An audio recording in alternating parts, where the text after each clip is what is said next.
മഴയുടെ ഒരു മാറ്റമൊക്കെ കണ്ടു തുടങ്ങി കേട്ടോ. അപ്പോൾ ഇത് നമ്മുടെ റബ്ബർ തോട്ടമാണ്. അപ്പോൾ നമ്മുടെ റബ്ബർ തെളിക്കാറായി.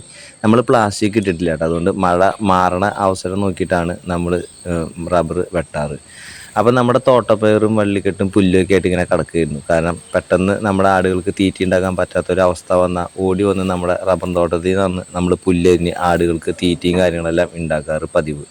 അപ്പോൾ അതുകൊണ്ട് തന്നെ നമ്മുടെ ഈ പള്ളികളൊന്നും അധികം വെട്ടി നശിപ്പിക്കാതെ നമ്മളിങ്ങനെ ഇട്ടേക്കായിരുന്നു.